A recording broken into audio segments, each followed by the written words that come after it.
హల్లెలూయా. ప్రభునందు ప్రియ దేవుని పిల్లారా, నేటి వాక్య ధ్యానం కొరకు మిమ్మల్ని ప్రేమతో ఆహ్వానిస్తూ ఉన్నాను.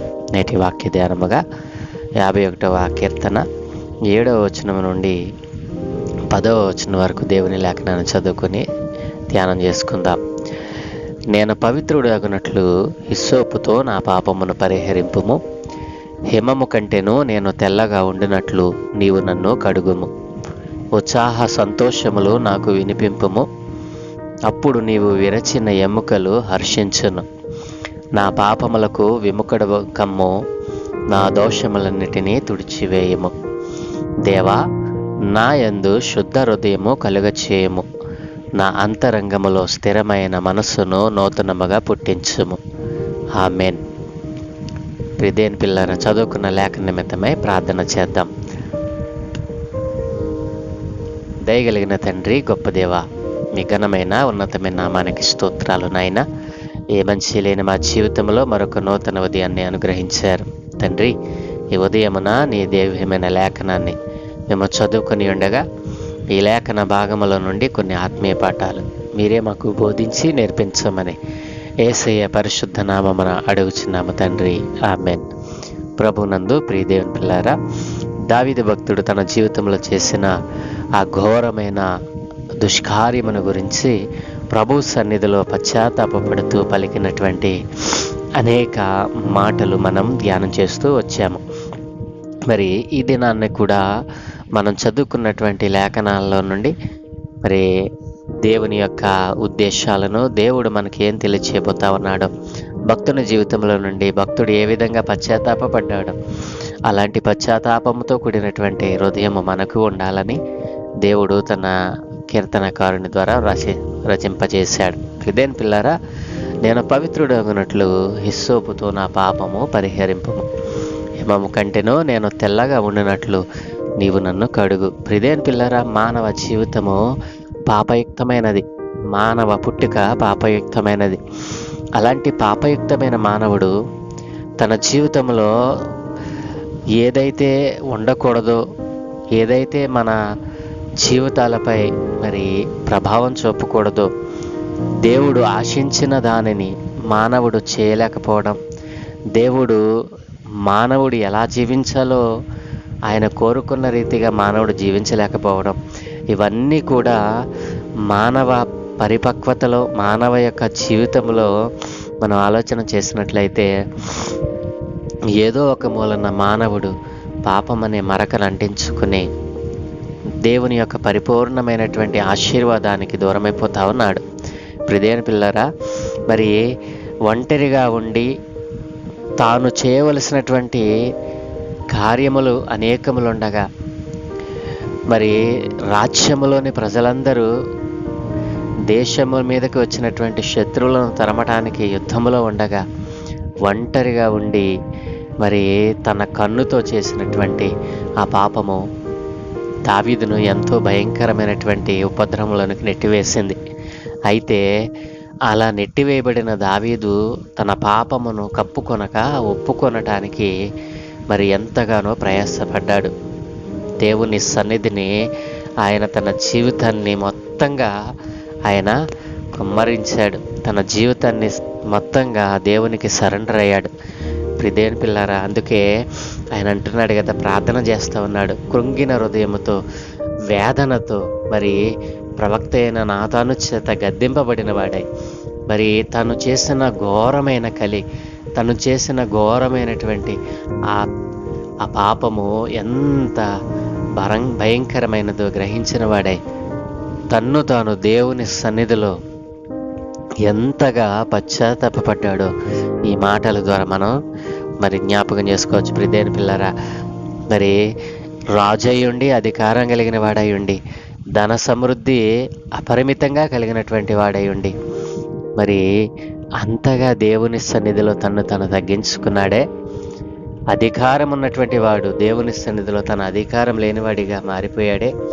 మరి ఈ రోజున పాపము మీద పాపం చేస్తూ దేవుని సన్నిధికి దూరం అయిపోతూ దేవుని వాక్యాన్ని, దేవుని మాటలను, దేవుని మరి ఆజ్ఞలను పాటించాలనేటువంటి తలంపు నీలో ఉండి కూడా పాటించకుండా ఈ రోజున దేవునికి విరోధమైనటువంటి కార్యాలు నీలో అనేకములు కలిగి ఉన్నావే.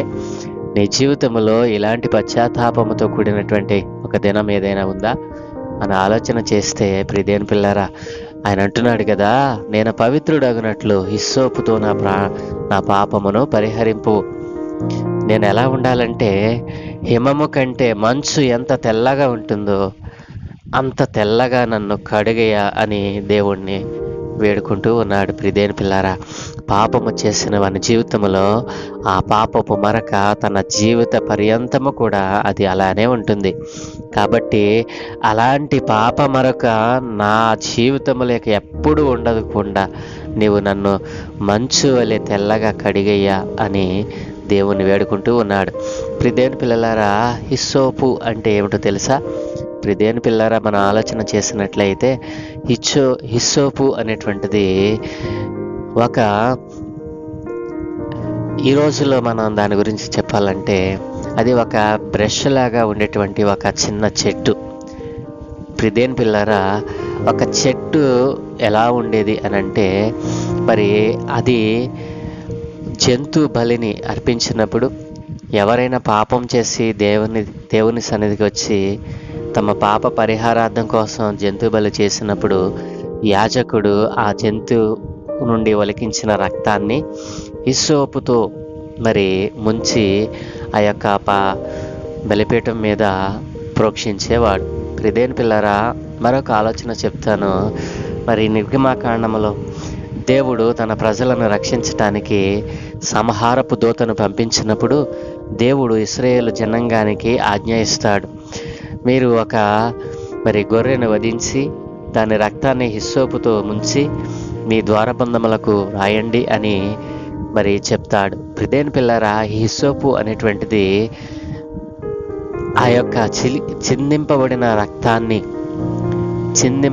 రక్తాన్ని మరి బలిపీఠము మీద ప్రోక్షించడానికి వాడేటువంటి ఒక చిన్న చెట్టు. ప్రియదేని పిల్లరా, మరి ఆ రక్తం పాపాన్ని శుద్ధి చేసే క్రీస్తు రక్తానికి సూచనగా మనం ఇక్కడ చెప్పవచ్చు. ప్రియదేని పిల్లరా, మరి ఆ హిస్సోపుతో నా పాపమును పరిహరించు అంటున్నాడు. అంటే హిస్సోపు మరి నాకు అంటినటువంటి ఆ పాపాన్ని ఆ హిస్సోపుతో నీవు కడిగయ్యా, మంచు వలె నేను తెల్లగా మారిపోవాలని ఆయన మరి ఎంతగానో కోరుకుంటూ ఉన్నాడు. ప్రియదేని పిల్లరా, నా పాపములకు విముఖుడవు కమ్ము, నా దోషములన్నిటినీ తుడిచివేయి అనేటువంటి మాట మరి ఉన్నదాన్ని చెరిపేయాలని అర్థం కాదు. ప్రియదేని పిల్లరా, ఇక ఎన్నటికీ కనబడకుండా దాన్ని తీసివేయి అని దాని అర్థం. నా పాపములను నీవు తుడిచివేయి అని ఆయన దేవుడిని అడగగలుగుతున్నాడు.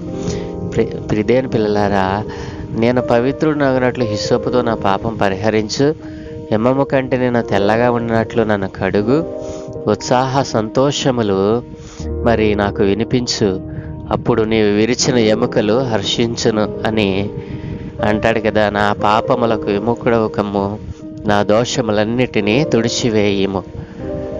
ఇవన్నీ చేసిన తర్వాత ఒక శ్రేష్టమైన మాటను పలుకుతా ఉన్నాడు 10వ వచనంలో, దేవా నా యందు శుద్ధ హృదయము కలుగచేయము, నా అంతరంగములో స్థిరమైన మనస్సును నూతనముగా పుట్టించు. ప్రియమైన దేవుని పిల్లలారా, ఎంత శ్రేష్టమైన మాటలు మరి మనం పలకగలమా? ఒక పాపము చేసినటువంటి వ్యక్తి ఎన్ని రకాలుగా దేవుని సన్నిధిలో తన పాపాన్ని ఒప్పుకుంటా ఉన్నాడో, మరి తాను చేసినటువంటి దోషము అది తనను ఎంతగా తగ్గించేలాగా చేసిందో. ఇప్పుడు దేని పిల్లల దేవుని సన్నిధిలో మనము మోకరించి ఒక్కొక్కటిగా దేవుని సన్నిధిలో మనం చేసినటువంటి ఆ యొక్క దోషములన్నిటిని ఒప్పుకుంటే దేవుడు మనలను హృదయపూర్వకంగా మనలో ఉన్న పాపాలన్నిటిని ఒప్పింపజేస్తాడు. అదే దావీదు భక్తుడు మరి దేవుని సన్నిధిలో చేస్తున్నటువంటి క్రియ. మరి అడుగుతూ ఉన్నాడు కదా, దేవా నా యందు శుద్ధ హృదయము కలుగు చేయి, నా అంతరంగములో స్థిరమైన మనస్సును నూతనంగా పుట్టించు. ఇంతవరకు నాకు స్థిరమైన మనస్సు లేదు నాయన, నేనెంతో వేదనతో ఉన్నాను. నేను చేసింది ఘోరమైన పాపమే. నా కన్నులు చేసినది ఘోరమైన కలి. నేను చేసినటువంటి హత్య భయంకరమైనది. అది క్షమించరానిదయ్యా. అయ్యా, నన్ను క్షమించవా? మరి నా హృదయము చెడిపోయింది, నా ఆలోచనలు చెడిపోయాయి, నా తలంపులు చెడిపోయాయి, మరి నా చూపులు చెడిపోయాయి, నా చేతలు చెడిపోయాయి, నా నడక చెడిపోయింది, సమస్తము నేను చెడిపోయాను నాయన. ఇదిగో నీ సన్నిధిలో నేను సమర్పించుకుంటున్నాను. నీకు ఇష్టమైతే నన్ను శుద్ధినిగా చేయి. నీకు ఇష్టమైతే నన్ను కడుగు. నీకు ఇష్టమైతే ఇస్సోపుతో నా పాపాన్ని కడుగయ్యా. ఇస్సోపుతో నా పాపాన్ని కడుగు. హిమము వలె తెల్లగా ఉండినట్లు నన్ను కడుగు. నా కంటి నా మరకను నీవు తుడిచివేయి నాయన. నాకు మరలా సంతోష ఆనందాలను కలిగి చేయ్యా అని ఒక్కొక్కటిగా భక్తుడు తన జీవితాన్ని ప్రభువుకు ఎంతగా పశ్చాత్తాపంతో కూడిన తెరవబడిన కుమ్మరించబడిన మనస్సుతో, దేవుని పిల్లారా, ఆలోచన చేయండి. ఎప్పుడైనా నీవు ఎలాగున పశ్చాత్తాపడ్డావా? ఆయన అంటున్నాడు కదా, నా యందు శుద్ధ హృదయం లేదు నాయన, నా హృదయమో శుద్ధిగా లేదు నాయన. నా హృదయాన్ని కడిగయ్యా, నన్ను శుభ్రంగా కడుగు నాయన, నన్ను నిలువెల్లా కలుగు నాయన అని దేవుని సన్నిధిలో తనను తాను పశ్చాత్తాపముతో అడుగుతూ ఉన్నాడు. ప్రియదేని పిల్లారా, నా అంతరింద్రియము, నా ఆంతర్యమును నీవు స్వాధీనం చేసుకోమంటున్నాడు. అంతరంగములో మరి స్థిరమైన మనసు లేదు నాయన. నాకు స్థిరమైన మనస్సు మరి నాలో నుండి దూరం అయిపోయింది. నాకు స్థిరమైన మనస్సును కలిగచేయి. ఇకెన్నడూ నేను పాపం చేయనని దేవుని సన్నిధిలో ఒప్పుకుంటా ఉన్నాడు. ప్రియ దేవుని పిల్లారా, దావీదు ఎంత మరి అంతరంగ స్థితిని దేవునికి చెప్పగలుగుతున్నాడంటే, తన అంతరంగాన్ని, తన ఆంతర్యాన్ని, సమస్తాన్ని దేవునికి ఇచ్చివేశాడు. ఇక నాదంటూ ఏది లేదు నాయన, ఇది ఒట్టి కట్టి మాత్రమే, సమస్తము నీది నాయన. నీవు నన్ను మరి నా పాపాన్ని, నా పాప మరకను నీవు తీసివేస్తే నేను ఒక నూతనమైన వ్యక్తిగా బ్రతుకుతాను. నా జీవితంలోకి ఎన్నడూ పాపం చేయకుండా బ్రతుకుతానని అంటూ ఉన్నాడు. ప్రియదేని పిల్లారా, హృదయము శుద్ధి అయితే సమస్తము కూడా శుద్ధి అవుతుంది. నీ హృదయము శుద్ధిగా లేకపోతే నిలువెల్లా నీవు కల్మషంతో నిండిపోతావు. కాబట్టి హృదయాన్ని శుద్ధిపరచుకొని మనస్సును, అంతరంగాన్ని శుద్ధి చేసుకోలేకపోతే, ప్రియదేని పిల్లరా, ఈరోజున ఎంతమంది తమ హృదయ కాఠిన్యము చేత, హృదయంలో ఉన్నటువంటి మాలిన్యం చేత నశించిపోతా ఉన్నారు. దేవుని సత్యాన్ని, దేవుడు సత్యవంతుడైన దేవుని తెలుసుకొనకుండా ఈ లోకాన్ని విడిచిపెడతా ఉన్నారు. ప్రియదేని పిల్లరా, యథార్థ హృదయము మరి కుమ్మరించగలిగినటువంటి సమయంలో కుమ్మరించకపోతే నీకు యథార్థ హృదయం ఉన్న ఉపయోగమేమి?